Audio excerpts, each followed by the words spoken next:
malt blend, and it was a flourishing distillery. It really stopped working in the early 1900s, and the last owner was called Archibald Walker, and his great-grandson was determined to keep the name Adelphi alive, and he started up as an independent bottler, so doing Adelphi bottlings, which is single cask bottlings bottles at cask strength, and casks which we choose with we're very fussy. We only choose quite strong styles of whiskey, and so you only get a very few bottles out of each cask, really, comparatively. We sell all over the world, but to only about 25 countries for the moment, and obviously to the UK as well. And Hungary, we're very, very proud to be with Kati and the Whiskey Net since just before lockdown. And you've been doing really wonderful things for us, thank you. Should we just start tasting? Or would you have any questions about Adelphi? Would you like me to tell you about the distillery a little bit? Maybe Connal, you'd like to? Yeah, no, I'll add in from that. So yeah, good evening, everyone. My name is Connal Mackenzie. I'm the sales director here at Adelphi in Ardnamurchan, and Antonia is in Edinburgh, in the capital, and I'm a little bit further north talking to you this evening. I'm in my office in a little place called Nairn, which is about 10 miles east of Inverness. So I'm up in the Highlands. It's very cold up here. So I'm delighted to join you for a few whiskies this evening. It's mighty cold up here. It's an absolute pleasure, as Antonia said, to join you this evening, and so many of you. It's great to have such a great turnout, and a market that we are very much looking forward to really working with Kati and the team. We've started great, and things are going to go from strength to strength, and hopefully we can meet each other in person over an actual dram, touching glasses together properly next year. But who knows what's going to happen. But yeah, listen, the aim of tonight is to walk you through some of our whiskies, to tell you a bit about Adelphi and Ardnamurchan, of course, and yeah, just please feel free to add questions in the chat. My Hungarian is certainly not as good as Antonia's, so if that gives you an idea how good I am. But listen, we've got some mediators that can translate for us, and that would be wonderful. And yeah, I've got a wee video to show you. Hopefully it'll work. I'm not very technologically advanced, but shall try and share a wee video with you. Hopefully it works, just to give you an idea of what Ardnamurchan looks like. It was nice to. Antonia, is that good? Yeah, it looks good. Okay, well, let's give it a go.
The drama. So yeah, so the format's really easy. 4 whiskies, 4 single malts, including... We are the first legal distillery on the peninsula. Give me a second, sorry. That's Alex. Yeah, go away, Alex. There we are. So yeah, four drams. The 3 of them are cask strength. So if you're not used to drinking cask strength whiskey, but judging by a lot of people in this room tonight, I'm sure you're quite well versed in that. But they're all quite high 50s, the last 3. And we're going to kick off tonight with the single malt.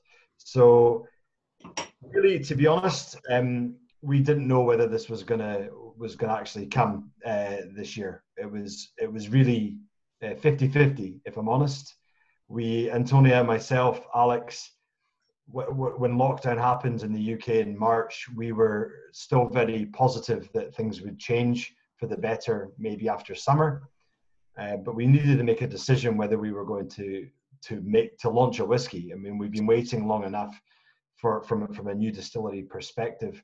6 years now, 6.5 years, we have whiskey in cask, which is, quite a long time for a new distillery these days. And we knew the whiskey was good, but we just didn't know if we were going to have enough time to arrange labels, design bottles, design cartons, all these little things that take time in a normal world, far less in a world that we live in today.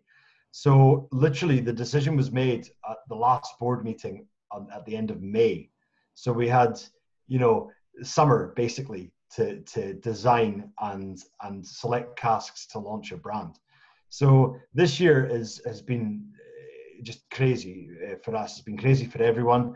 But we managed to, in July, when lockdown was lifted in the UK or in Scotland, we drove as quickly as we could to Ardnamurchan, and we selected the casks, which we put together, which is what is in your glass now. So this is our single malt, batch 1, the first release. We don't like to make too much of a big deal about the fact. You'll notice on the bottle, it doesn't say, if you have a bottle, hopefully you do, you'll notice it doesn't say inaugural or anything like that. We didn't want to make too much of a big deal about it. It's our whiskey and it was ready, and we just wanted to bottle it and share it with you. So yeah, there was no, I hope you feel it was a fair price tag for, I mean, it's a young whiskey, it's a 5-year-old whiskey. We were very conscious of that. We didn't want to come out with something too big, too bold, and too expensive, quite frankly. And we priced our whiskey for drinking, and that's literally what we're trying to do here. I'm delighted to tell you that batch 2, Antonia and myself, this is a sample bottle of batch 2. We put that together last week, and that is now being confirmed, and that will go into bottle in January and be shipped out probably in January as well. So that's very exciting that we're hoping to get another 16,000 bottles to go around the world. So anyway, you're probably all very thirsty, as I am. It's been a long day. So let's get stuck into whiskey number 1. Now I do have a small sort of slideshow just for some visuals for you, and I'll just pull that up now if that's okay. Hopefully you can see. Is that okay? Can everyone see that? Antonia, can you see that? Yeah, you can. Well, you can see 3 of the bottles. The 4th one is a bit. You can see the general idea. Okay. So here we are. So that's the order of the whiskies tonight. So we're going to kick off with our single malt, and then we're going to move on to the other samples. So what we'll do is I will just skip. So there's our wee distillery located on the Ardnamurchan Peninsula, which is about as far away from anything as you can be. We are so far away that it doesn't matter where you are in Scotland, it's going to take you a long time to get there. And you know what, to be honest, we like that. We like the fact that we're a wee bit away, and it takes quite a big effort to get there. And I hope to welcome you. Sorry, Connal. Sorry to interrupt you. Yes. Someone is messaging that you probably have something open which blocks most of the screen for us. Yeah, mine's blocked as well. It's a bit dark. That is great. It's gray. Oh, okay. I see. Okay, let me have a look. Let me see if I can fix it. Is that better? Yeah, there's still a bit at the top of black. It's kind of sort of partly. Interesting. I'll see what I can do in the background when Antonia starts speaking. But listen, the Ardnamurchan Peninsula is out in the west. In fact, it's the furthest western point on the British mainland. I mean, we really are quite far away. And, you know, we've been doing our thing there for the last 6 and a bit years, built in 2014. And yeah, we with the sort of theory that if we can produce the best spirit quality possible and fill it into the best casks that we can get, we should, in theory, have a very good whiskey. And let's in the environment of Ardnamurchan, the West Coast climate, if you like, do its thing. We peat our whiskey for 6 months of the year, or peat our barley for 6 months of the year, and we do 6 months of unpeated, which gives us that flexibility going forward. I love that. I really do love that about our distillery. And yeah, we fill ex-bourbon barrels and ex-sherry casks. We have experimented in the last couple of years with a few things, but nothing crazy. I would suggest that we're quite a traditional style of distillery. And yeah, the batch you're drinking now, 16,000 bottles, and a makeup of 50% peated malt and 50% unpeated malt, 65% ex-bourbon casks, and 35% sherry casks, both from Oloroso sherry and PX sherry. So Antonia, I'll let you flip into this. I'm going to see if I can sort out what I've done wrong, and we'll go from there. So has everybody got number one in their glass? Have you finished it? So this, as you saw in the film, that we're obviously right next to the sea, and the first thing that strikes me with this on the nose is how maritime it is. It's like rock pools, oysters, and also oysters with lemon, lemon squeezed on the oysters, and quite waxy. It's we like to think it has a little bit of Clynelish waxiness. Connal doesn't like me mentioning Clynelish. Yeah, some people or many people says that there's a distinctive Western Highland style. Yeah. So, and it does fit into that. I read someone said, if Talisker and Clynelish had a baby, this would be it. So we get at the ends of when you've had a fire in the garden, that kind of burnt, charred wood. If anyone would like to join in with any tasting notes, any Hungarian tasting notes, because obviously our tasting notes are very British. We have questions here actually to Connal.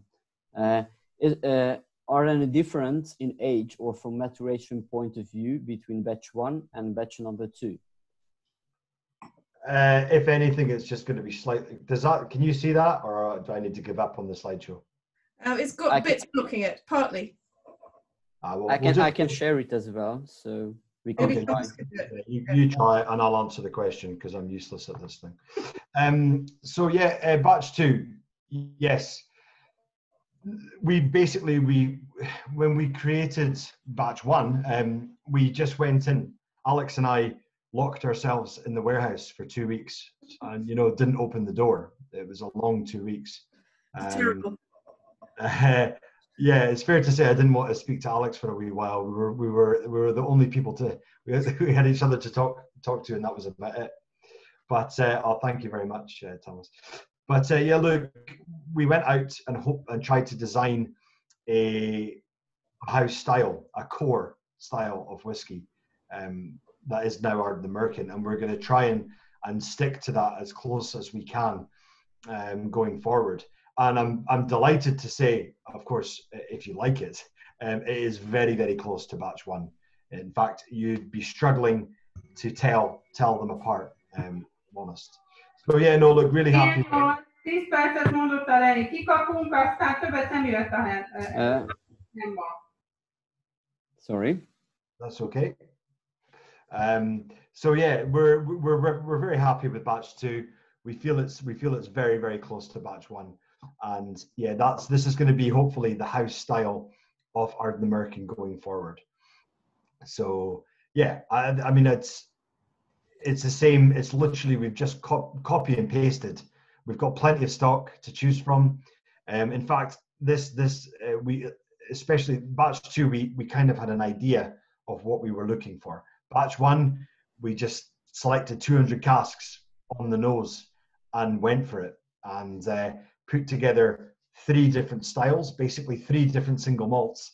Antonia, myself, Alex, the team, the production team, our Adelphi team, Charles McLean, Dave Broom, we all looked at it and we all agreed on that one sample, and that is what you've got in your glass tonight. And we're going to stick to that style for our core single malt going forward. Of course, things will change as things get older, but I'm pleased to say that, you know, this is a 5-year-old whiskey. You know, the youngest in here is 5. And the oldest being 6. I mean, we're not very old, so it doesn't take a genius to work that out. But you know, we could have put a 5-year-old on there. We chose not to. We're not going to get wrapped up in age. To be honest, we're focusing more on the quality of the liquid, and we'll continue to do that. It's bottled at 46.8% alcohol. Why is it 46.8? Well, to tell you the truth, we felt that it needed a little bit nudge north. So basically 46 was fine, but we just felt it needed a little bit more strength. I think that was you, Antonia, when we tried it. Actually, in fact, I remember the day that we tried it. When I tried it with you, it was you, myself, Charlie, and Alex. Yeah. Yeah. And it immediately was the one for me, anyway.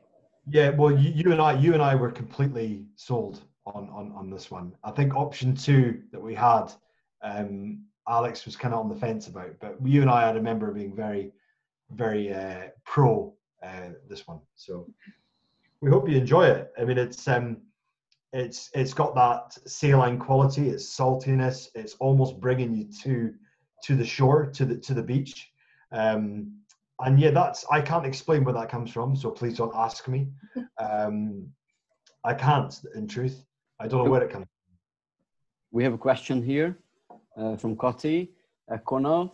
Could you please explain the theory and the thinking behind your rather unusual name choice?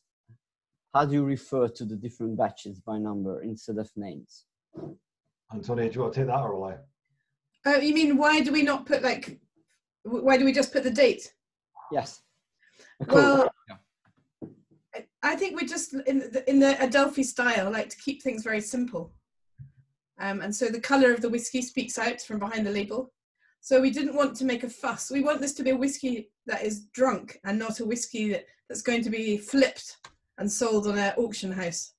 We want everyone just to open their bottle and enjoy it. And then, you know, this is my bottle.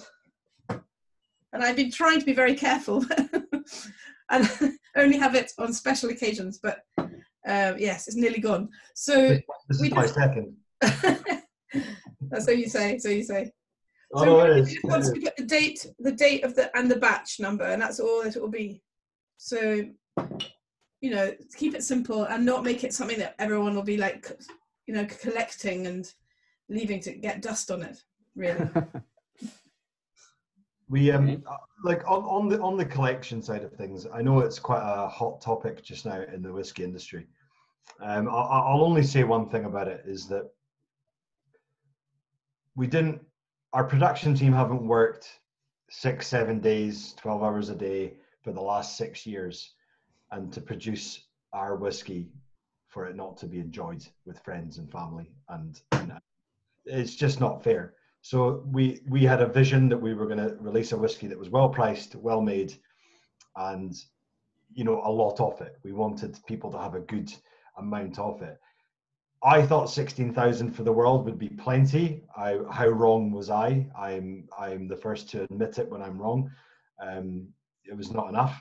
But you know what? We've got another batch coming out very quickly. So yeah, I think it will be enough. You know, and the idea being that I think we're quite different in regards to style and what we're trying to go with. Some people say, oh, it's a little bit like Talisker, or some people say, oh, it's a little bit like Clynelish, or whatever people are talking about. These are incredible distilleries. I mean, we have no right to be compared to these big Diageo powerhouse whiskies distilleries, which are fantastic. But when people say that to me, it's the biggest compliment we can receive. Is people saying, oh, it's like a young Talisker, or oh, it's like a young Clynelish, or it's almost got this Springbank thing going on with it. I mean, that's just music to my ears, to be honest. So, yeah, I think we're just trying to do our own style, create our own style, and hopefully there's a place in everyone's shelf that requires an Ardnamurchan. Black pepper rules. Black pepper does rule. Yes. It does rule. Barley. What do we have to say about barley, Antonia? Our barley comes from Fife, in fact, from my parents' farm, so we know it's very nice barley, and that's the only thing that's. So we've tried to make the distillery as ecological and everything renewable as possible. The barley has to travel about 3.5 hours. Everything else in the distillery comes. The water comes just from behind the distillery, as you can see. The boiler, the burner for heat, all the heat is done by wood chip from the Ardnamurchan estate. It just comes down a little track, gets chipped up the hill in a shed, comes down twice a week. So really, we're trying to make as little, carbon footprint as possible. Hence, if some of you have bought our bottles with their completely recycled and recyclable cardboard, hence the smell. It's a little bit smells a bit vegetal, but and it's quite soft. But we just wanted to do something that you would throw away and drink the whiskey. It's all part of the ethos, really. And the barley. So the barley, it gets malted for us. And in fact, doesn't it, by two places, Connal? In Inverness, we get our Baird's and also crisp maltings. Yeah. And we use Concerto for, I don't know, 5 years. Concerto varietal, but now we're on Laureate. And also, actually, I haven't told you this, Antonia, but we've had literally last week we're looking at using a varietal called Diablo as well. So, but it's pretty much Laureate for the moment. The quality's there, the spirit quality's there, and we also do a month of Golden Promise, actually. So, which is absolutely, honestly fantastic. It's the sweetness in that new make is just unreal. I could almost have it on the rocks myself. So, that was taken from the still. Because I just wanted to have a wee look at it. But in fact, this was yours, Antonia. You left it in the office. Oh, did I? Yes. I wondered where it was. But yeah, no, and we're also, not that I don't know if this is interesting to people or not, or we're getting too geeky and too into a rabbit hole, as it were. But please tell me if I'm going too far into talking about barley, because I can't stop. But we're experimenting with smaller heritage crops with a very small maltster in Scotland. They basically were in conversations with Dornoch Distillery up in the Highlands, and we're talking about lots of things with them. Lots of exciting projects to talk about, although I shouldn't really be talking about them, so I'll be quiet now. And just watch this space next year, maybe 20. They're releasing their first single malt bottling at the moment, so we are waiting for the ballot, actually. So yeah, for the of Dornoch. Yeah, it's Dornoch. Yeah. Yeah, no, they've just released it. So yeah, they're great guys, and they're doing some wonderful stuff. And yeah, it's but there'll be some collaborations, let's say, in the future between Phil, Simon, and ourselves. So exciting times. Yeah. Oh, to answer, is it Levante? Is that how you pronounce it? Yeah. Yeah. So there are three. We have a team at the distillery. How many are at the distillery, Connal? Would you say about 12? Yeah, give or take. I always just base it on about 32, give or take. Yeah, about the same amount at the warehouse bottling, and then in the sales team for a long time it was just Alex, Connal, and me, and then now we have two more people on the sales and marketing team. So there's 5 of us, which isn't very much for the whole world, but we're managing. we are just managing, but I just can't believe that we've gone from basically Antonia and myself to doubling our sales and marketing team and over lockdown. It was quite surreal. So we've taken on a chap called Graham Mackay, who's been in the whiskey industry for a wee while here in Scotland, and also our marketing manager is a lovely lady called Jenny Carlson, who has been in the whiskey industry for quite a while. She was with Kilkerran and Weems, I think, prior to that. She basically helped launch Kilkerran into the world. So yeah, she's great, and we're loving our team just now, aren't we, Antonia? Indeed. It's helping the pressures. So what else? What slide have we got now? Mashing. No one wants to know about mashing, surely. It's like a big porridge. Does anyone have any questions about the whiskey we're drinking? Any tasting notes you'd like to add, or do you enjoy it? Are you enjoying it? Is it a whiskey you would drink again and again?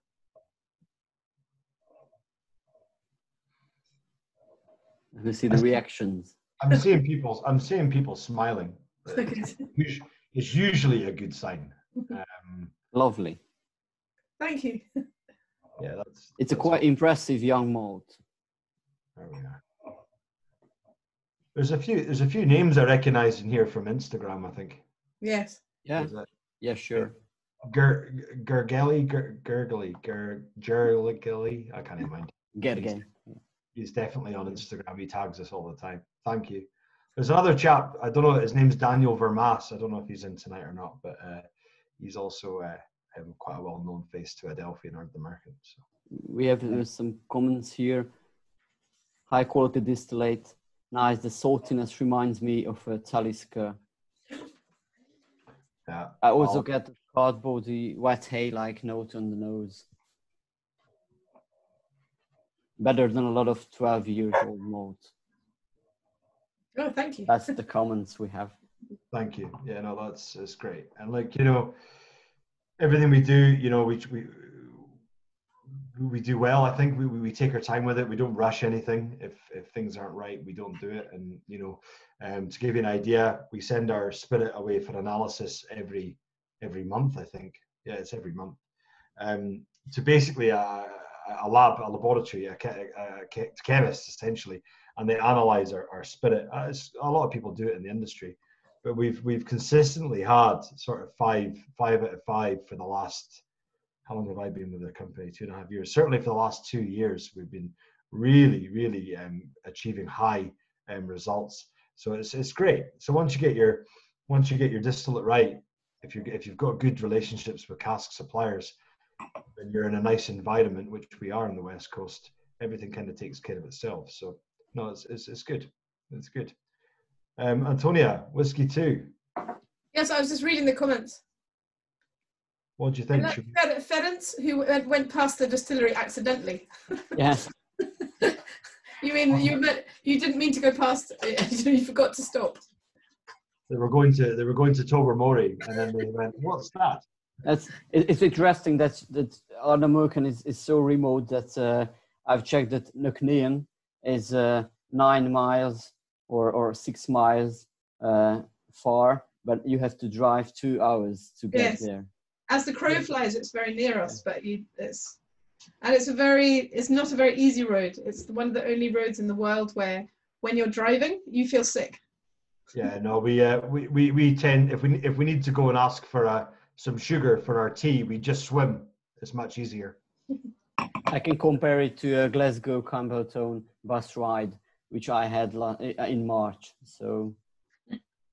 Yeah, no, it's very close, but not so close. Our neighbours, and yeah, of course, we look out our still house window and we face the Isle of Mull, and we can see Tobermory from our window. So yeah, well, Antonia, do you want to take whiskey? Yes, I'm just making sure I've got the right one because I can't find my glasses. So it's 364. Yeah, cask number. Yeah, Launois. Okay, that's the one. Yeah, It's the wine finish. The wine finish. Yes, so Right.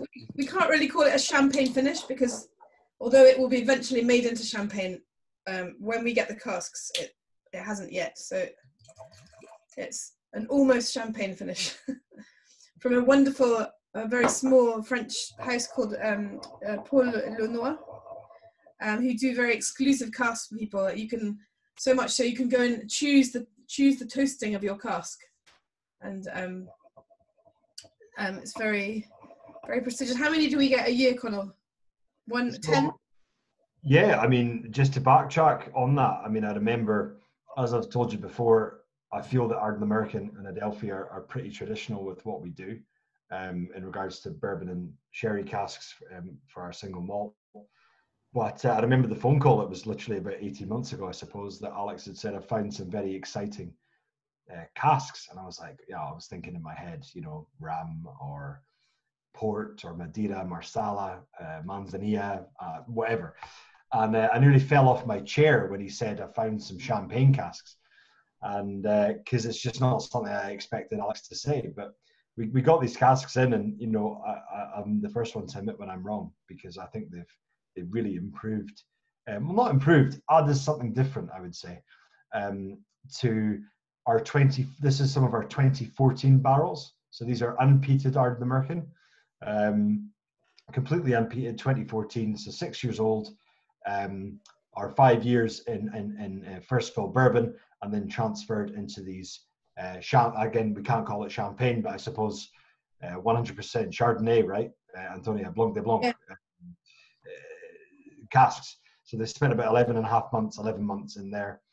And this is a single cask. So the point that we're showing you this is that we have another 9, because we get 10 of these a year. So the champagne house only produces 10 private casks per year, and we get all 10. So the other 9, we're hoping to vat together probably in February next year. And we will release a small limited run of these, which will probably be about 2,500 bottles maybe. And this will be our so this is basically giving you an idea of what it's going to taste like. So it's quite high alcohol, it's 58 point something %. And yeah, I think what the cask finish, if you like, has done is it's certainly brought on those cake flavors, or cheesecake, or something like that. But yeah, it's a wonderfully complex dram, and it does take a little bit of water, so you know you can play about with it. I'm always getting the you know, when sometimes when you try a rum cask, we had a rum cask a couple of years ago, you get that green banana, kind of banana skin, like when you scrape a banana skin. Yeah, that's the first thing I get on this.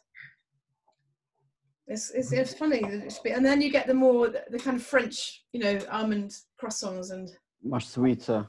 Yeah, it's very sweet, the nose, and it's lovely. I like Connal. I was very dubious about, oh no, not a champagne finish, but actually, I really warmed to this whiskey. It's very elegant, and yeah, sort of lemon meringue. Yeah, I'm getting lemon meringue pie. Yeah, we've just got the next 10 in, so you know, and once these are emptied in February, we'll use them as refill, and the batches will get a little bit bigger as time goes on. Just reading some of the comments here. Sorry. Look at this milk chocolate, like chocolate powder. You know, when you make hot chocolate on the front. Cocoa powder and stuff like that. Well, it's kind of like an Nesquik or something. Yeah, someone writes that almost to the wrong bottle. The Hungarian labels are mixed up, so. I know. Mindenki nézze meg, igen, az eredeti címkét. Ezt én is akartam jelezni, hogy a magyarokhoz, hogy a mi dobozunkban a harmadik, tehát nálam is ez a harmadik. Úgyhogy a magyar címkén rajta van a champagne. A dobozban nem volt, tehát nem feltétlenül abban a sorrendben volt benne, ugye viszont van egy kóstoló sorrend, ami alapján most megyünk, úgyhogy igen. Sorry, de legalább a magyar címkén rajta van a champagne, úgyhogy így meg tudjuk találni. Igen. Sorry for Hungarian. We had just problems with the labels, the Hungarian labels, so that's okay. I have a Hungarian everything is fine. in Scotland, so I recognize a few words like Egan. I just have a question. Why can you say it's a champagne barrel? The Hungarian label said it's a champagne barrel, so it's not allowed to say it's a champagne barrel? No, technically not, because it hasn't actually become champagne. It's before it goes into the last fermentation. So it's the first fermentation happens in this cask, but it's not technically yet champagne, even though it's in a champagne region. So we're only allowed to say, what are we allowed to say from a champagne cask, aren't we, Connal? No, you're not allowed to use the champagne word at all. Not allowed to use the C word. No, you're not allowed to use the C word. It's a Pol Noir finish. It's what Pol Noir. What did you can speak French? What does it say? Pol Noir. Yes. Wine cask. We have to say wine cask, basically. No, but it says there's something else there. It's like. It's from Menil-sur-Ogier, in case you want to know the village. There you go. You saved me from trying to pronounce that. Thank you. All right. Well, you speak good Polish. So yeah, look, it's just, it gives you an idea of what Ardnamurchan can maybe do in a different style of cask. I mean, the reality is these tasting packs were a very, very last minute addition to our single malt launch. We were never going to be doing these. I mean, to be honest, when we suggested these, our operations, our bottling staff and team, you can imagine we were not very popular people. We did 3,500 of these packs for the world, times by 14,000 miniatures. Yeah, I don't even, they're still not really speaking to me, to be honest. So it's the only way that we knew that this wasn't going to get better anytime soon. We knew we were going to launch, so we needed a way to be able to take Ardnamurchan to your living room, essentially. And it's worked out really well, Antonia. I mean, we've done these all over the world now, right? So it's really going well. Yes, do you Kati, do you have to put little like strips in Hungary? Yeah. So that's so I did we do Sorry. I did Poland. I did 480 we're using the glue. It's just unbearable almost. Yeah. We have some comments for the second drum. Buttercream with a lot of vanilla on the nose. Buttercream, that's a good one, yes. Finish isn't overwhelming. Clove, Mark said clove, which is just, doesn't need water at all. Pete. None of them need water, really. Pete says it. Pete 16. That's the nickname. Pete 16. Yeah, it's are we ready to scale? As in scale up, I assume is what Daniel's mentioning. Yeah, I mean, we can't really scale up too much. I mean, we get 10 casks a year, you know, and they're barriques, so we'll be transferring bourbon barrels into these, and yeah, okay, we'll get the refills, but it's not going to be massive, no. But it'll be a year. Hopefully, it'll be a yearly going forward, and if people still enjoy it. But I have to say, you know, out of these tastings that we've done, this dram has been certainly up there with one of the favorites of the evening, which is a little, I didn't expect. No. Even though I enjoy it myself, I thought some people can be a bit funny with wine finishes, and so am I, to be honest. So I can't really believe how much I enjoy it. So it's good. It's almost like would be good for the digestif, almost, you know, kind of. It's quite elegant, sort of. I don't see it so much as drinking it like a whiskey. You know, it's more almost like a Calvados or that kind of style of drink. It's got a reasonably dry finish, and that's it. It's quite tannic at the end, but it's well balanced. I don't think it's gone. I think someone else already said it for me. It's not too far. You know, I think we've got it out of cask in good time, and you know. So the tasting notes, pastéis de nata, so there's your pastry note coming through there. Portuguese custard tarts, green bananas, lemon meringue pie, lamington cake, spelt wrong, but it's a Australian sort of coconut cake, raspberries and cocoa powder. Sounds frozen. So yeah, no, it's certainly different, and it's something that I'm delighted to show you for a future release.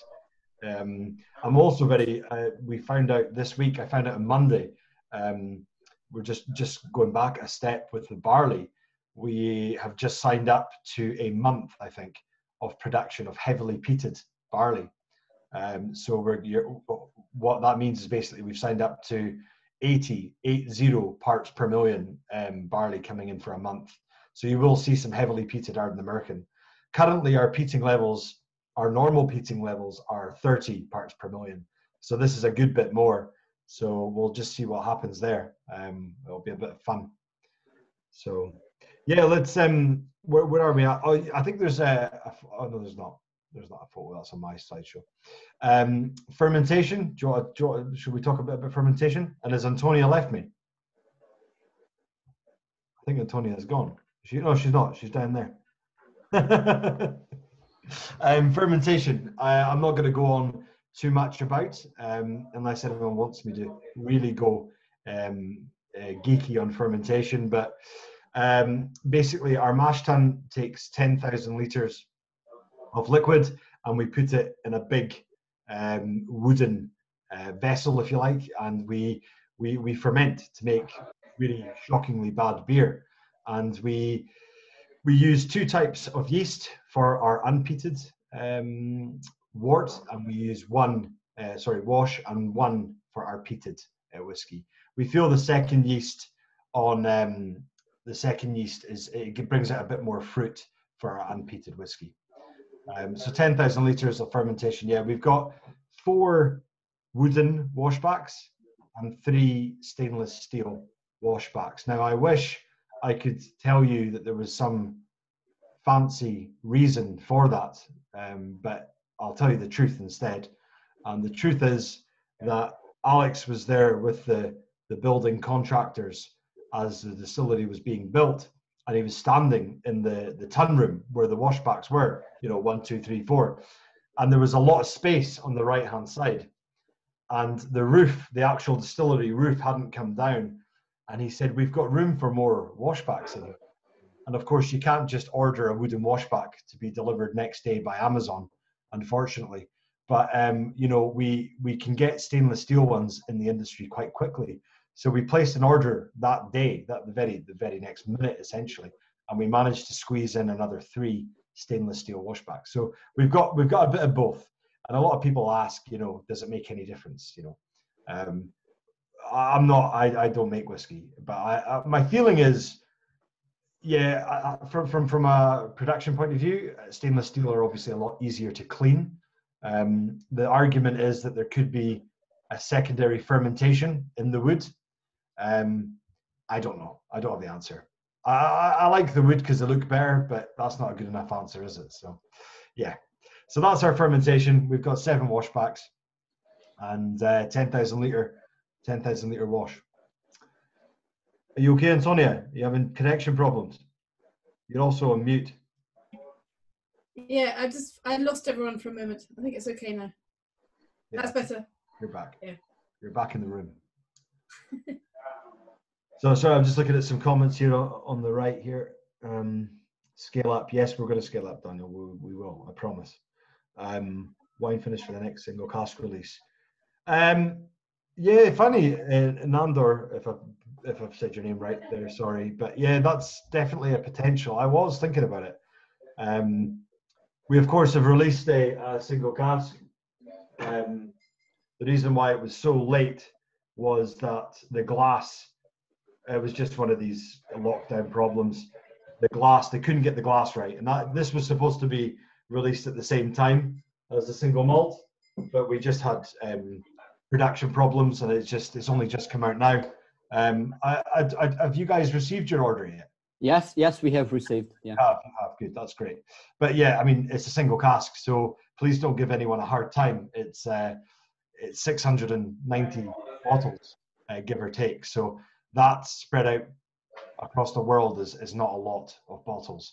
So there will be another single cask. And just on that note, I don't know what the next single cask will be, but yeah, maybe it will be one of these champagne casks, if you like. But I would quite like to do the options are endless. We could peated bourbon, unpeated bourbon, another peated sherry, first fill sherry, refill sherry, unpeated sherry. We've started using some port pipes. We're looking at Madeira. We're looking at lots of things. So the options are endless. I mean, it's never going to be enough to do a batch, but single cask stuff, yeah, we can definitely look at doing that. Yeah, we have a question from David. Do you supply the peat to the maltings, or they use local one at Inverness? We use Highland peat. We don't use local peat. We do have our own floor maltings though, which we haven't quite commissioned yet. But we do have our own malt floor and our own kiln and everything. It just needs to be commissioned. It's expensive enough to run a distillery without releasing anything for 6 years. Doing a floor malting is even more expensive. So bear with us, but it's definitely, we wouldn't have built it if we didn't intend to use it. So yeah, it's there to be used. I hope we can maybe do it maybe twice a year or something. And yeah, it would be great. Well, I think we'll get that up and running in the next 2-3 years.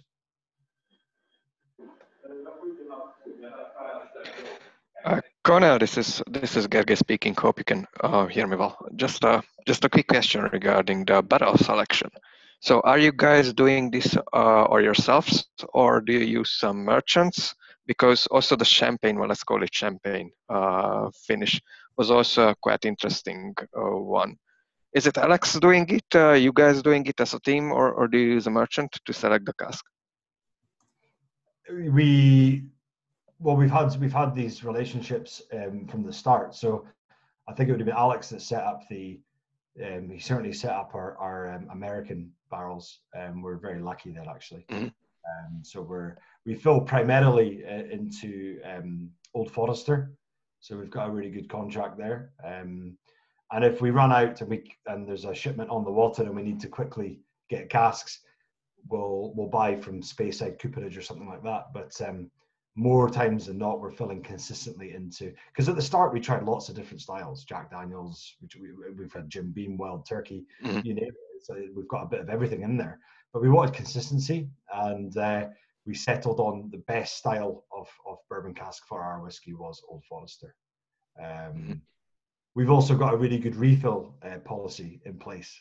So we're probably filling up 15% refill wood each year, just for extended maturation, let's say. It's always good to have a refill policy in place, and we get those casks, well, we get them from a couple of different, but mainly from a very good friends of ours over on Isla, from quite a young distillery over there where we know the wood is good. And again, it doesn't take a genius to work out who that is, but we know them well. And yeah, I don't know, I mean, in regards to other casks, Antonia, myself, Graham, and possibly Jenny, and maybe Alex if he's got time, you know, when all this lockdown lifts, we're going to be going straight to Jerez and not leaving for at least a month. And we're just going to sort of camp out there and find out what different sherry casks we can find, and we might even head over to Portugal as well. Who knows? But yeah, we've all got a say. I think that's what's very nice about this company, to be honest. And I'll let Antonia touch on this, because you've been with the company now, Antonia, for 10-11 years, and the fact that all our voices are heard is quite unique, I think, in a company, especially in a whiskey company. So we all have a say. But yeah, Antonia, 10 years. I've just seen a very interesting question. Where was it? From Shaba. Do you think about Tokai's cask finish in the future? I would love that. I think that would be really interesting. What do you think, Connal? Have you ever had any Tokai? I have, and it's delicious. Yes. Now, am I right in thinking that the new Mr. Dr. Bill Lumsden one is a Tokai? Is that Tale of Cake or something? Oh yeah. The Glenmorangie one. I'm pretty sure that's Tokai. Yeah. Look, listen. Absolutely. I would never say no to Tokai. I'm quite the fan. So. And you know, I actually haven't tried the Glenmorangie one, but I'm sure it's lovely. Most things, Dr. Bill. We could call it Tokai the New. Tokai the New, aye, that's a really Scottish joke which most people won't get. But Yeah, look, no, Antonia, do you want to just talk us through, I mean, the last 10 years? I mean, you've seen Adelphi go from... Not everything. Yes, no, so when I joined Adelphi, Alex and I were doing all the bottling, practically using a little bit of wood to do the labels. So a little bit of wood with a V shape and a little lamp to stick all the labels on the bottles. We were doing all the waxing of the miniatures ourselves in Alex's kitchen, and putting all the boxes together. So we had no more fingernails. They were all broken by the boxes. So now it's much more sophisticated. We have a labeling machine and a large team of bottlers, very nice team. And we have Gordon, of course, who runs the warehouse, and 2 Gordons. We're very lucky to have a Gordon in the distillery and at the bottling plant. Yeah, so it's growing. Everything's, feeling good at the moment. Yeah, no, it is. It really is. And sorry, I forgot to ask Gergely, I don't know if that's how you say your name, pal, but thank you for your question. Yes, thank you, Connal. Thank you. Would you like to go on to the third whiskey? Is that? Yeah. Let's head on to whiskey number 3. Apart from the single malt, this is my favorite. I love this one. For those of you who like peaty whiskies, so this one obviously is like the backbone of our single malt. So the single malt is made up of 60%. Is the screen sharing okay? It seems to be fine on my end. Yeah, Thomas, thank you. So there's some peat, some big peat. So this is a single bourbon cask, bottled at 59.2 alcohol, and from 2015. So as most of our casks in the single malt are from 2015, this is obviously, you can taste this in a single cask. It's quite interesting to split them up, and this is obviously, it's got that lovely maritime feeling again, but it's much more, a little bit more medicinal, more hospitally, scallops, a bit smokier, kind of. I don't know if we have smoked cheese in Hungary, but when we were little in the 70s, we had. Yeah, we have an Austrian smoked cheese, which came in a kind of brown orange plastic wrapper, which was very sophisticated for us. But it smelled like this. I'm sure you have the same kind of. But also sort of fruitiness as well. It's surprisingly complex for such a young, specifically peaty bourbon cask. There's all these different flavors coming out. I think for me, I think anyone in the whiskey industry can make a peated whiskey. I mean, we all know that peat can mask youth, or spirit, if you like. What I like about these whiskies is that there is fruit underneath that, and that's the important thing for me. Is that if you can find it between the sort of farmyardy kind of chili pepper I'm getting tonight on the palate, actually, but there is that grapefruit edge to it underneath. There is that fresh citrus, which is really important. And yet, as Antonia said, it is the backbone. It's definitely the backbone of our single malt. And it was a bit of a hallelujah moment when we just found rows and rows and rows of these bourbon barrels, which were doing their thing. I mean, what are we now, Antonia? 10,500, is it? Just over 10, somewhere between the two. I don't know, but it's over 10,000 casks now, lying, sleeping at Ardnamurchan. So, we've got quite a stock to choose from. So it's a real privilege to have that, and they're all sort of doing their thing. So it's great. It is great. I'm getting the honey more tonight. The kind of Manuka honey. It's sort of in the center of the aroma, as well as the grapefruit. And as the saline note comes back. There's some fresh wood and soil. Yeah, I'm quite happy with that tonight. It's good. Of course, it's quite intense. It's if you don't like really peaty whiskey, this is probably not going to be the dram for you. But at the same time, it's not really peaty. I mean, it's 30 ppm. I think it's acting a lot peatier than what of course, peat is very ferocious in the younger stages of any whiskey and calms down as the whiskey ages. So, if you try any very old Bowmore or Laphroaig or Caol Ila, if you've tried anything sort of over 30 years, sometimes it's hard to even detect. It comes so integrated in that spirit, it almost just takes on like a herbaceousness rather than a smoke or a peat. So yeah, young whiskey that's peated is usually got a bit more oomph, if you like, in the middle of the palate. Oh, good. David saying integrated from Portugal.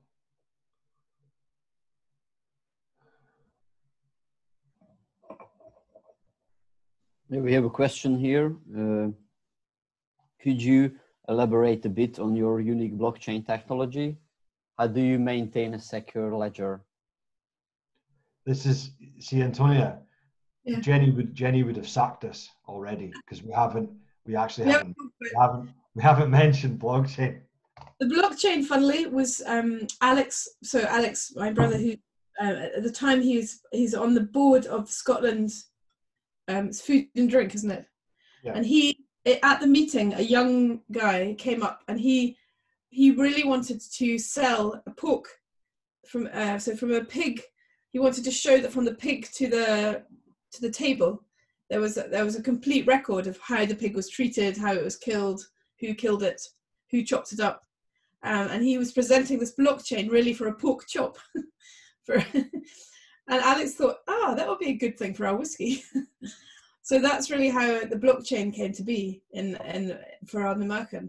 And it's really just to give a very clear ledger, clear diary of who exactly how we've made the whiskey from the field to your glass, and just to be very open.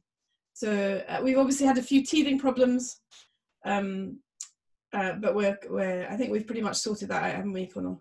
Yeah, we have. You know, we were certainly the first ones to do it. We're the first ones and we're still the ones piloting it, I suppose.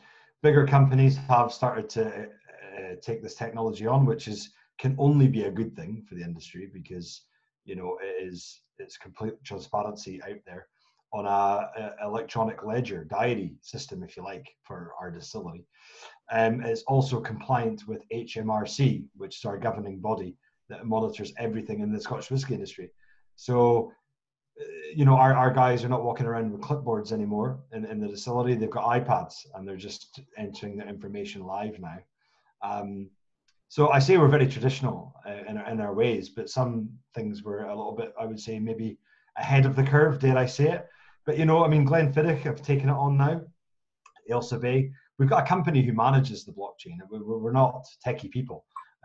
It's a company called ArcNet who do it. But basically, if you've got a bottle and you scan the QR code, it should take you to a landing page, which essentially will give you as much information as you want to find. And we're still working on this now in elaborating it. So, but the coolest piece of information for me, from my point of view, is that you can literally click and find out every single cask that has gone into our single malt. All 53 casks, their age, what style, whether they're repeated. We've basically given you the recipe. So if you want to, you can go ahead and go and make Ardnamurchan single malt. We've given you all our secrets away. You can go and do it yourselves. So, you know, it's that's how transparent we are. We've got nothing to hide. And please don't ask me any really techie questions because I probably won't be able to answer them. Me neither. No, don't say sorry. Is it a public chain like EHER or something private? Again, Ether. Oh man, Is that another blockchain? Well, then you're over my head, pal. Ethereum. Ether is yes, a kind of currency. All right. It has been associated with what is it? Cryptocurrency. It's cryptocurrency. Yeah. Yeah, exactly. It's used a lot in cryptocurrency. So. Yeah. So the best way I describe it to people is that it's like an open diary in the cloud that we submit our information to, and yeah, I'm still getting a grips with it myself, to be honest.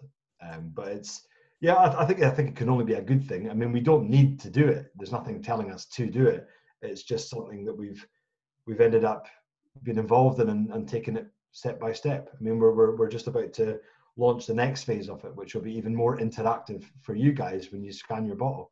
And it also, in the end of the day, it saves us putting any extra information or leaflets hanging off the bottle, or, you know, because you can just scan the bottle and away you go. So yeah, I think it can only be a positive thing. You can see that it was bottled by Lewis Hamilton, which is very exciting. Yeah, not the car driver though. Yeah, yes. other Lewis. Yeah, I've checked it yesterday, and that was funny that Lewis Hamilton bottled it. He's very quick at bottling. He did actually, our Lewis, he got stopped by the police when he was a bit younger and a little tipsy, and they said, "What's your name?" And he said, "Lewis Hamilton." So they arrested him for being cheeky. Yes. I didn't know that. I did not know that. Does anyone have any questions? I mean, I think we're okay for time, and I just thought I would check in. I do have some questions, if I may. Please. So, if you can tell me, how old is going to be your first age statement whiskey that you're going to put up? So you're going to 10 or 12? Well, we've been distilling since July 2014. So I'm not sure if we will do it, to be honest. I don't think we've ruled it out. I just don't think we're going to bother with the age thing. I mean, if you want to find out the age of the whiskey, you can scan the bottle. We might do a 10-year-old. Our single casks have got vintages on them. I don't know. The answer is, Levi, I'm not sure whether we're going to get wrapped up in that. I mean, Kilhoman have never done age statements. I don't know. The truth of the matter is we may or may not. I think what I can say is that we've got our core products now, we're happy with. We've got a bit of consistency looking at batch 2. I think the next core release or core product that will be beside our single malt, that will happen, but it will happen when it's ready to happen. We're not going to try and flood the market with too many bottlings or core products, if you like. We're going to bring that in when the time's right. Thank you. No, you're welcome.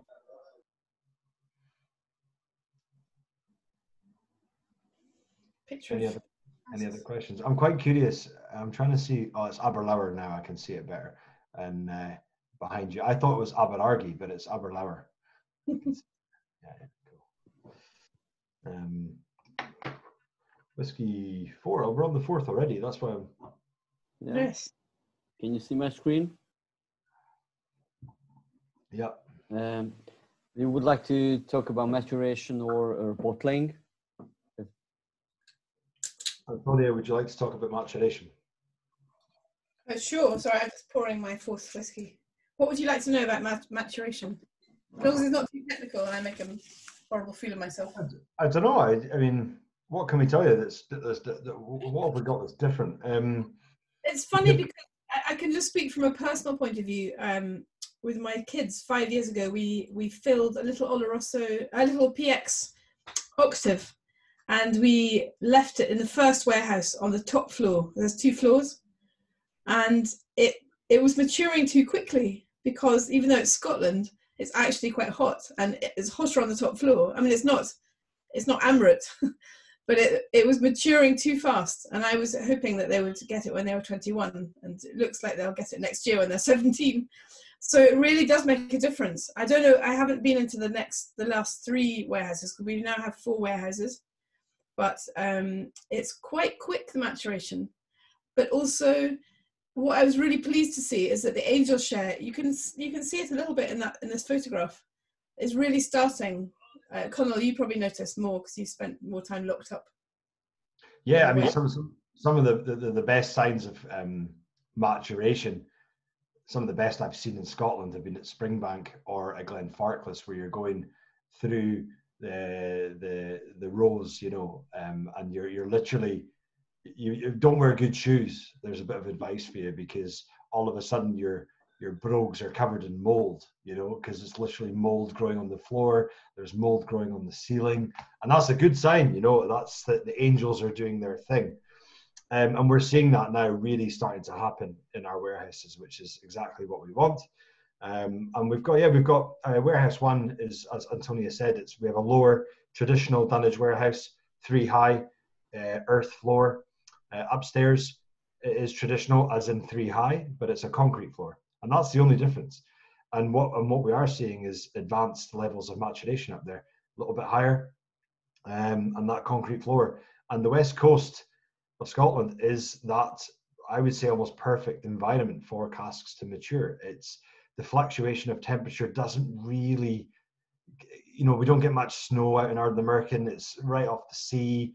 It's kind of an ambient temperature all the way, to be honest. And yeah, we're seeing differences in our maturation from up and down. And then the other 3 warehouses, other 2 are full, and we're working on the 3rd now, and we've just put planning permission in for our next 2, and that'll be it. That'll be it from there. So we'll stop at that.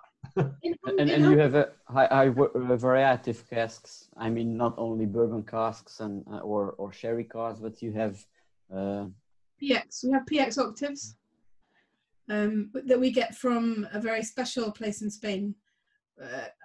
Apart from where we get our other sherry casks, whose name I'm just sorry. No, we use a very private bodega down there, Jimenez Spinola. Spinola, that's the one. Where we get PX casks from, and they are absolutely glorious. We're actually filling most of those with Golden Promise new make. So there will be, in time to come, quite a special whiskey coming out of there. I mean, the texture on the Golden Promise new make spirit is the oiliness. I can't describe it to you. It's just our regular Laureate style new make's fantastic, but the oils that we're seeing in the Golden Promise, I mean, if we could afford to just keep using Golden Promise, and if there was enough of it, we would. And do you plan to use special casks, or you already have some interesting casks? Well, we've just got sherry and bourbon, really. I mean, we filled some port pipes. I think in January, Antonia, Graham, myself, and Alex will look at what styles of sherry. I want to mix that up a wee bit. I think with our salty whiskey, as you can taste it in the single malt, I think that would lend itself. It'd be very interesting with like a Manzanilla cask. To be honest, I think it'd be really quite cool to do that. And yeah, no, I mean, Tokai, I mean, that's literally up there. Sauterne, maybe, I don't know. Yeah, I mean, you have sorry, Connal. I remember that you have an amazing cellar in Hungary, a Tokai cellar where everything is covered in angel's share, and people take their asthmatic children to breathe in the air to feel better. Is that true? I don't know, but it sounds pretty cool. So what, they literally breathe in the fumes? They breathe in, well, I heard, maybe it's a few years ago, they breathe in the air in the cellar and it's really good for your lungs. Is this true? Yeah, it can be true. We have a lot of cellars in Tokai, so... They say it's true, but it's kind of like a myth. Oh, okay. Is it like, up here, Levi, we've got the Loch Ness Monster. Is it the same thing? Yeah, something like that. Okay, cool. Okay, I get it. So yes, so here we have our 4th whiskey. Are you ready for this? No. Yes. Which is a single, so it's Oloroso cask, 5-year-old from 2015 as well. Peated as well, and it's 59.5. Oh well, it says it there. Sorry, I'm just reading. If you've got any left, it's very cool to compare the previous whiskey and this whiskey because they're similar age and just similar style, just different casks. So it's good too. The nose is very different. The nose is much more. I think the barbecue, the sort of glazed ham kind of. There's a sweetness and a meatiness to it. This one, which is not in the other one. Tabasco. A lot of spices. Yes, spicy, exactly. See you later, Levante. All the best, mate. Thanks for tuning in. Sorry for the bad jokes. Cheers. Sorry, I'm not following the chat. Are you leaving? Yeah, I think he's gone. Had enough? Yeah, we sent him to sleep. He's just... Bye. How many bottles are you We planning? can't sell souvenirs after Tokai sellers. Yeah, Sorry? I knew I was going to get a comment about the Loch Ness thing. How many bottles are you planning to put up on sale? Yes. You know about private cask, don't you, Connal? Well, we did it from day one.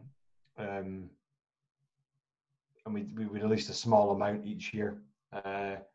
We never made a gin, you see. We didn't have any income apart from, you know, these private casks and spirit bottlings that we did, which were very, very small amounts. So, you know, it was great to get a bit of revenue in there with private casks, and, you know, not only just the revenue helped, but just actually having people more involved in your distillery. I mean, anyone who's got a private cask with us, they almost feel like a brand ambassador, which is a pretty cool thing. But yeah, look, we're not committing to next year. We always said that the plan was always that when the single malt was released, we wouldn't release any more private casks sales. So I'm not saying it's completely set in stone by any means, but at this stage there is no plans yet. So yeah, but it was a very small allocation each year to private cask owners, and we've got private cask owners all around the world, which is pretty cool as well. Yeah, if I would be honest with you, before I came here, I bought a full bottle. I keep it at home, and I thought I'm gonna keep it as a first one, but now I need to open it when I'm going home because these small ones are finished and they're so amazingly good. And the other thing is that the champagne one is it totally unpeated, so yes. Doesn't have, because yeah, my senses are tricking me. I see some, I can feel some peat in it, but then it's just me. Yeah, no, yeah, it's definitely unpeated. It's probably psychological. Yeah. Lavi, why didn't you buy a second one like I did just like 10 minutes ago during the show? Are they still for sale? Yeah, we have a couple more left. Not much, like a few bottles. More bottles. Yeah. Oh, that's good. That's good. Or not good. You should have bought them all. No, but you know, no, that's good. It's good that they're still for sale. No, batch 2 is coming. Yeah, but to be honest, yeah, the batch 2 is coming, and hopefully I can get my hands on a single cask. So we'll see. Yeah, oh, please don't talk to me about single casks. They've been a big, no, I finished. Sorry. big headache for me and Antonia over the last couple of weeks. I tell you, yeah, but no, hopefully there'll be plenty of more exclusive casks coming out. We don't want to.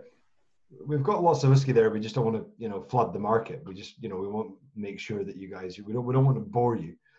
We want to make sure that you're excited at every release that comes out from Ardnamurchan. And yeah, 670. This cask here. So this, you're drinking it is not quite 5. This was just it was nearly 5 years old when it went into bottle, but it wasn't quite. So yeah, it's still 4 and a bit years old. I remember finding this cask. It was one of the first sherry casks that I sort of opened a couple of years ago, and I was just blown away by it. And in fact, Antonia, we took, this is the cask sample that we took down to the whiskey show, Sukhinder show in London, and it was just a sort of under the table bottle, and I poured it for a few people, and then all of a sudden I was very busy at the stand, and a lot of people were wanting to try it, so it went down very well. So we decided that if we were going to bottle for this mini tasting pack, we would use this cask. So it's a lovely one to finish with. It kind of embodies everything. It's got a bit of Oloroso, the saltiness, but it shows real promise, you know, for complexity. Somebody, sorry, I can't see the chat screen right now, but somebody has just asked, why do you bottle at cask strength? And I think it really follows our Adelphi. Can you hear me? Because I think my frozen. No, we can hear you. Yeah, we can hear you. When it's for the same reason I think that Adelphi bottlings are at cask strength. I think we like to keep the complexity and the.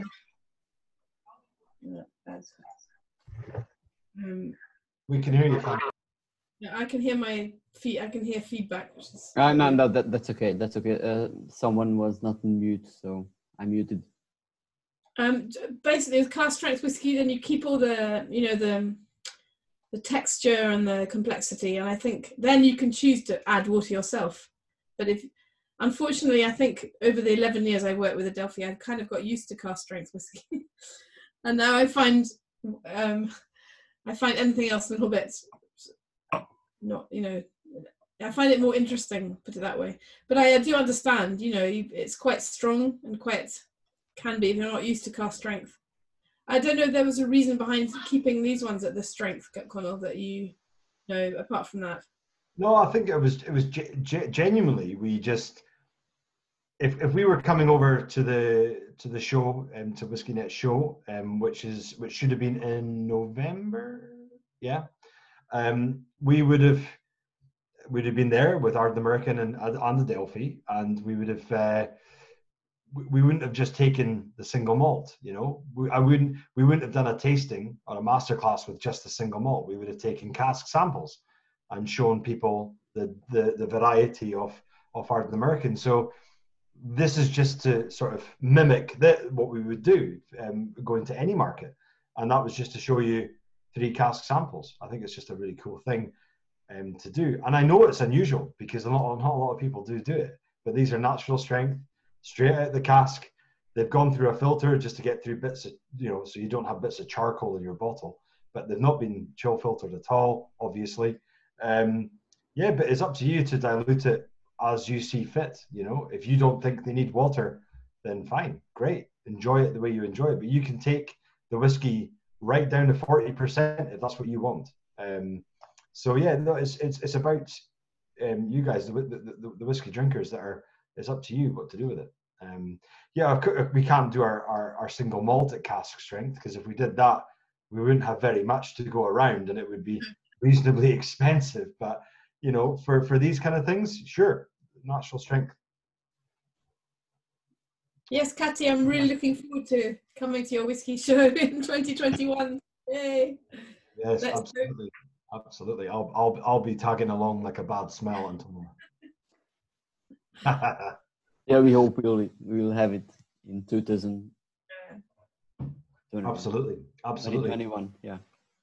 So yeah, no, look, that was the last whiskey of the night, the Peated Oloroso Sherry, and you know, we hope you enjoyed the drams. If anyone's got any questions, comments, please feel free to chime in. Could we take a favourite dram? Show of hands. Yeah. You can do it on your reactions. You can do a. Can you do a pull? Where's that? See, look what I did. See. Oh, how did you do that? Quite fancy. So yeah, or just type it in the comments. Maybe it might be easier. Yeah. But yeah, which was everyone's favourite whiskey? And Antonia, do you want to talk about Adelphi? We haven't. I know it's an Ardnamurchan tasting, but we don't get. Yes, well, Adelphi. So Jamie Walker, who kept the name Adelphi going after the demise of the Adelphi distillery, about 25 years ago, he set up in Edinburgh with 2 casks. His grandmother lent him some money to buy 2 casks because he had a very good nose, and he just wanted to buy 2 lovely casks. I can't actually remember which distilleries they were from. Anyway, he selected 2 casks just basically for his friend. And I'm going to put this. Very clever. And to vote. She said, I'll give you this money, but only on the condition that you make a nice blend for me, because I don't like your horrible cask strength whiskies. So that was why that's why we now have a Dancey Man blend, the one with the Prime Minister Gladstone dancing on the bottle, because that's known as Granny's blend for Jamie's grandmother.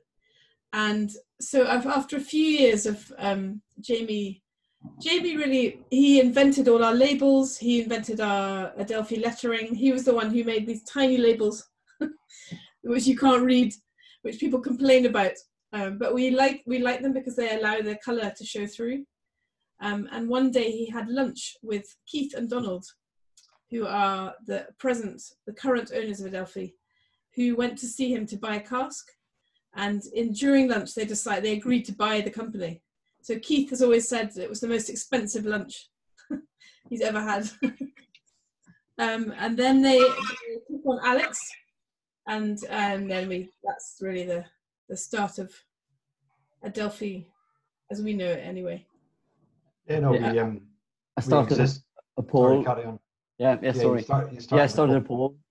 So it seems that number 2 was the favorite. Champagne. Really? Wow.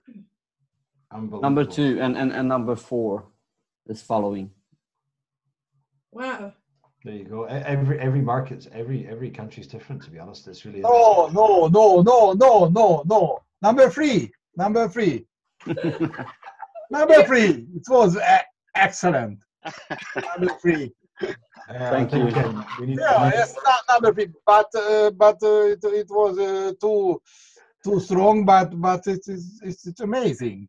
It's small. It's fantastic. Number 3. Recount. Let's do like America. Let's recount. Yeah. And we have a lot of comments. We'll have Rudy Giuliani come and talk to you. Yeah, the second one, and someone says the Ex-Oloroso, the fourth one, that was very complex for a 5-year-old whiskey. So Cathy wrote that for her the fourth one was the crown jewel. So that's lovely, Cathy. Well, we know which single cask to do for Hungary in the future. Yes. Right? And someone says that they love water. Someone says that they don't. So exactly, it's everyone's different, right? That's why we all like whiskey, because it's so personable. You can make it your own. So yeah, but some people ask me in tastings, will Adelphi slow down as the independent bottler because Ardnamurchan's on the scene now? And the answer is no. I mean, hopefully we can grow Adelphi, to be honest. Because we'll be lucky if we do 100 casks a year with Adelphi. I mean, that's how small we still are. We're absolutely tiny. I mean, to put that into perspective, 100 casks, I think the Scotch Malt Whisky Society do 1,000 casks a year. So we are absolutely minute. But yeah, it would be nice to grow Adelphi a little bit, but as long as we keep our quality ethos there. Yeah, and it's been real fun actually. One of the reasonably fun things about these Zoom meetings is we've started doing our tasting notes with the team. We do it via Zoom, just like this, and there'll be myself, Antonia, Alex, Graham, Jenny, and we all do tasting notes. And yeah, we usually make it a bit of a social event as well. So it's a really good laugh, isn't it, Antonia? Yes, especially on my screen. Yeah, and we are fortunate enough that we can have your independent bottlings from each batch. We got fair quantity. So as from the last one, we have some very interesting bottlings which will go on sale around next week. So thank you very much for that. Thank you very much. Thank you so much. Thank you so much. Thank you.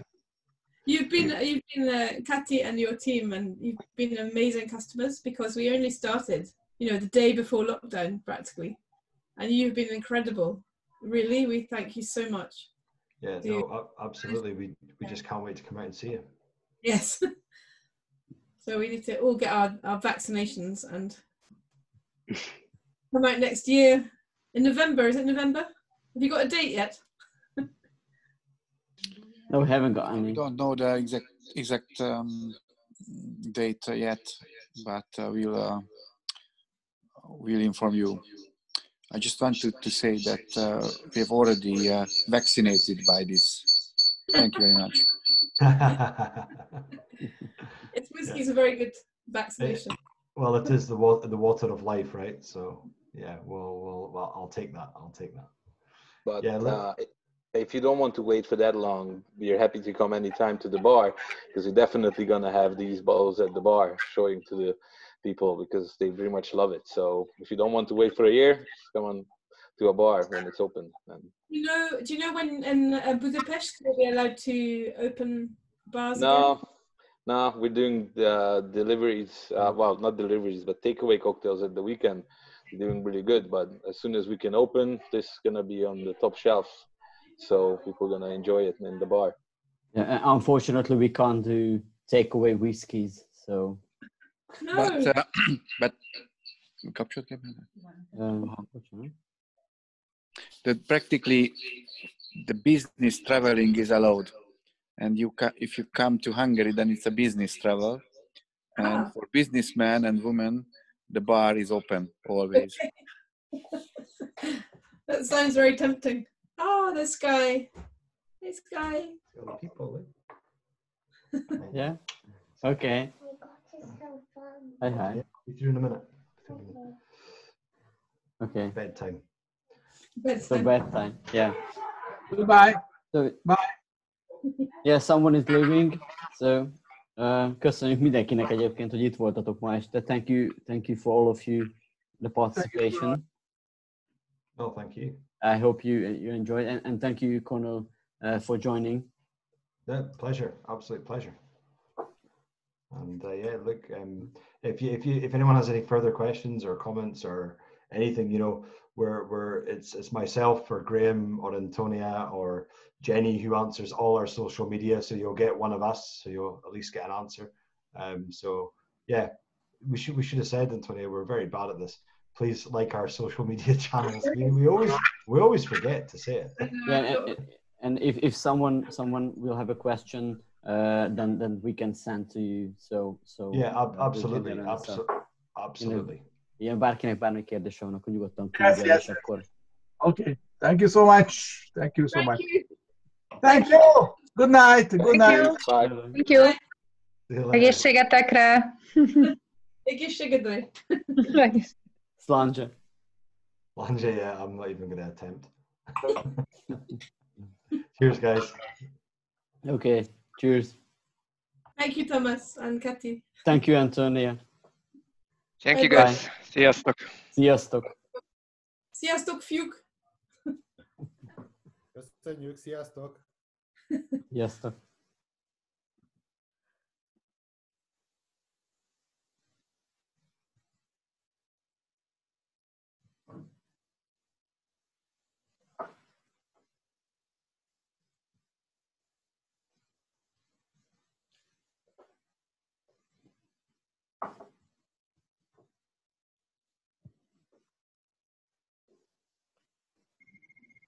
Hello. Szevasztok. Kis privát meeting. Megvártam, hogy kimarad. De úgy tűnik mindenki feladja. Jó volt, köszönjük szépen. Köszönjük mi is, hogy eljöttetek egyébként. Nem, tényleg az összes csomag elment, úgyhogy tényleg köszönjük, hogy itt voltatok, mert szerintem így tök jó volt. Elment az összes? Végül? Igen.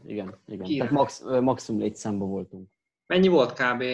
40-50 ilyen csomag? Hát, most itt a meetingen 40-en voltunk, 42-en. Úgyhogy szerintem volt, aki itt úgy csatlakozott, hogy többen voltak, úgyhogy ebben biztos vagyok. Jó volt egyébként. Nagyon faszán válogatnak ezek egyébként. Látszik, hogy azért az Adelphi keresztül azért elég jól értik a hordóválogatást. Igen, meg nagyon jó, hogy ilyen jól rátaláltak így a magyar piacra, tehát hogy itt ilyen elég sikeresek voltak ugye a palackozások, meg ugye külföldről is, meg onnantól kezdve, hogy bejöttek ide, gyakorlatilag megállíthatatlan. Tehát így elég gyorsan elmegy minden, meg tényleg az, hogy ugye egy piacméretet tekintve, ugye nézzük ugye a többi piacot, ahhoz képest marha jól kapunk, szerintem. Tehát ugye a palackozásokból is. Hát ha single caskból kaptunk egy rekesszel, érted, 6 üveggel, vagy mit tudom én mennyivel, azért azt szerintem eléggé kivételes helyzet. Hát igen, ugye az 600 valami. Egy ekkora piachoz képest. Igen, és ugye a single malt az ugye mennyi 15 000 volt, és azért elég, még van, tehát, de azért... Hát az is fogyott, mint az állat, én figyeltem. Igen. Úgyhogy nagyon jó, tehát tényleg meg nagyon szeretnek minket, tehát elég jók a visszajelzések, úgyhogy lehet rá számítani így a jövőben is, hogy az összes új palackozásból kapunk. Tehát ugye a batch 2 az biztos, hogy jön, ezt tudom. Úgyhogy simán. Jó van. Köszönjük még egyszer. Ja, mi is köszönjük, hogy eljöttetek. Jó ét. Szevasztok. Sziasztok.